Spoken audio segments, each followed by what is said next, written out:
I'm a firm believer in having caps where lawsuits are concerned against our government. And I feel this way specifically because it stops a lot of fraud and abuse within our system.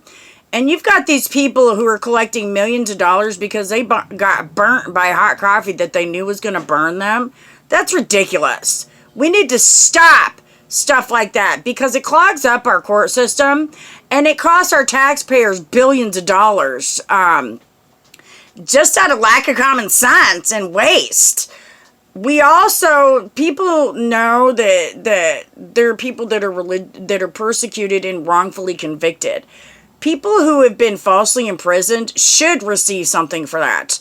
It causes long-term damages that people don't realize affect not just us here today, but generations after us. When you've got somebody who can't produce kids because they're locked up wrongfully, that's damage. When you've got somebody who can't help their family because they're wrongfully locked up, that's damage. They also have to look in damages at the potential for what could be if they hadn't have been locked up.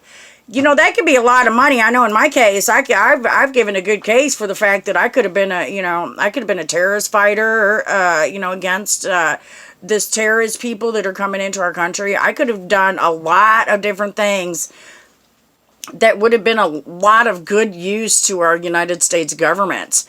So there's damages there, but I still think in that we should have caps.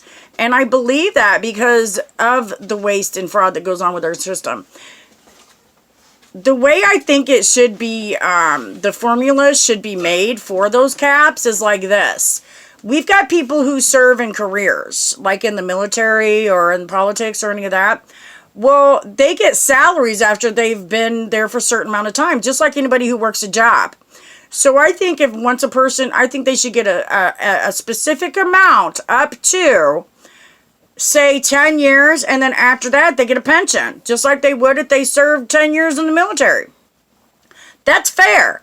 I think they should put a cap on the amount of damages just because we are having a financial crisis within our country right now. That's common sense.